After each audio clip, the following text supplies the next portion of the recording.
colocar um contrabaixo para te acompanhar, essas coisas são difíceis. Mas, por Deus, eu fui me aperfeiçoando nisso e fiquei no teclado. Agora, o estudo sistemático não, você é um autodidata mesmo. Exatamente. Eu nunca entrei nem na sala onde ele estudou. Você não lê partitura? Não entendo nada de partitura. E sempre o acompanhando. Ele foi sendo pastor de várias igrejas, Universal, e eu sempre o acompanhei, tocando no teclado. Então forma uma dupla, ou não? Violão, dá para formar. Dá uma boa dupla, não dá? Né? Já chamei ele para nós formarmos uma dupla, mas ele disse que eu não sou compatível. Eu já convidei ele várias vezes. Um certo trauma com o violão. Isso, ele tem medo do violão, ele fala, pô, eu não saí de três notas e não sei o quê, mas é um grande músico, como você disse, é um autodidata.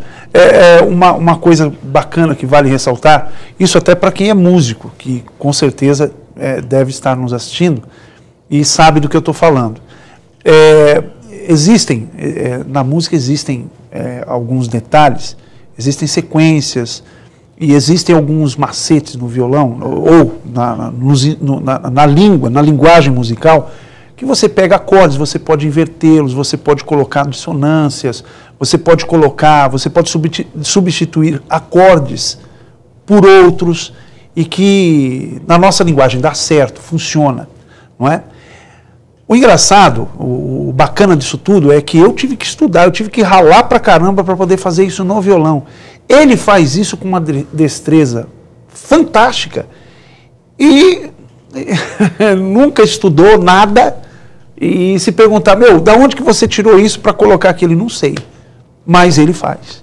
E não arranha não, ele faz com destreza, faz com propriedade, sabe o que está fazendo, né? Então, isso é de fato um talento que vem de Deus. E o seu início no violão, como é que foi? Então, meu início no violão foi o seguinte... Aí foi para uma escola? Ah, sim, aí eu fui para uma escola. Aí eu já sabia que o violão tinha 6 cordas, porque eu dei um de presente para ele tocava nos cultos. Dava para contar? Isso, aí eu já aprendi que o violão tem 6 cordas, né? E há um detalhe que nós nos esquecemos. Quando eu tive a intenção de dar um violão de presente para ele, eu fui à loja, comprei uma viola achando que era o violão. Aí quando eu chego em casa, tinha 10 cordas. Tinha corda demais. Não, para mim estava tudo certo. Para mim estava tudo certo, era o violão, mas não era a viola. Que coisa impressionante. Tinha 10 cordas. Eu falei, malandro, tem alguma coisa errada com isso aqui. Tem alguma coisa errada com isso aqui. Mas aí depois...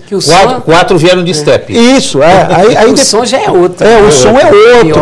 É outra coisa. Né? Aí eu dei um violão para ele, aí eu aprendi o que era o violão.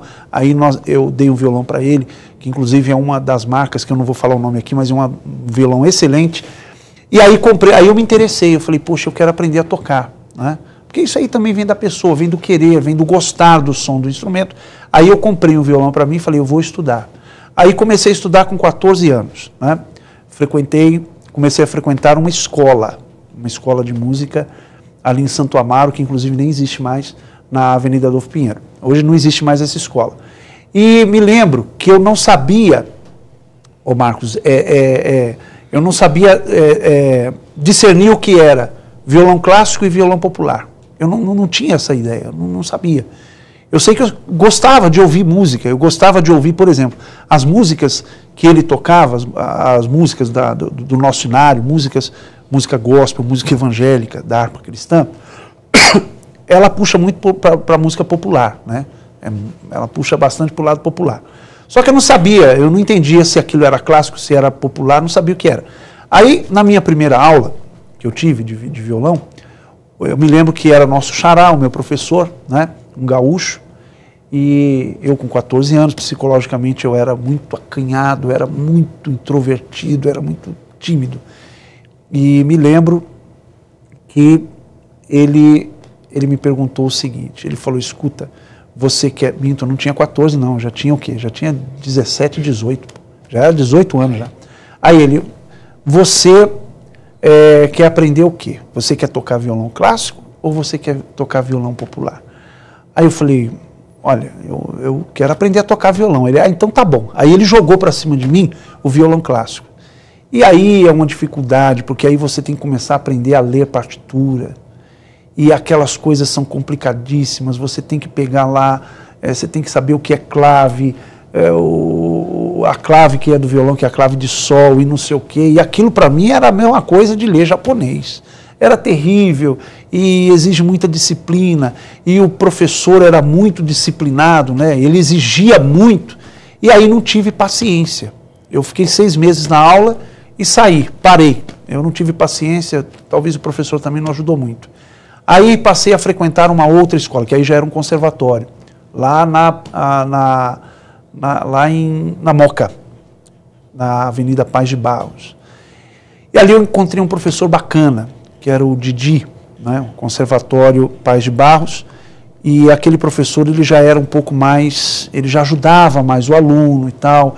Aí ele olhou para mim e falou assim, olha, você estuda violão clássico e tal, mas você tem uma boa tendência para você aprender também o violão popular, né, que até por causa do seu trabalho, você é pastor e você tem as músicas da igreja, então tudo bem, você continua com o violão clássico, mas aprende também algumas coisas puxadas para o violão popular. Aí eu acabei gostando do violão popular, e aí eu me dediquei àquilo, aí foi uma maravilha, né, porque a música, a linguagem musical, ela é uma coisa maravilhosa, é pura matemática, e isso leva você a pensar muito.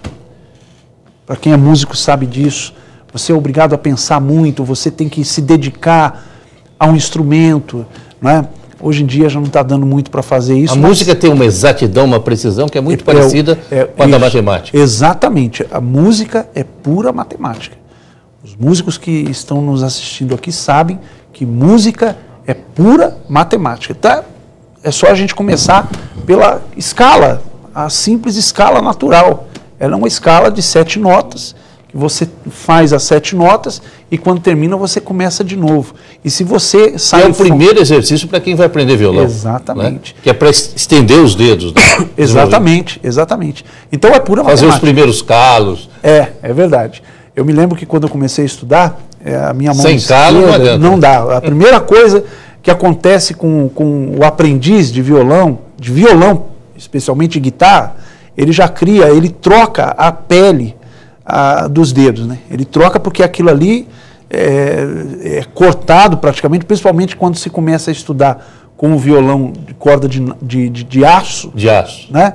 Então aquilo corta totalmente as pontas do dedo e aí nasce uma nova pele já com calo, né? Aí fica gostoso, aí fica bom. Não, aí corre, né? Corre tranquilamente. Aí corre, e você não sente dor na fazer na ponta. Alpejamento. Isso, arpejos. Arpejos. Aí você começa a fazer arpejos, aí fica bacana. É. Mas é uma ciência exata. Música é uma ciência exata.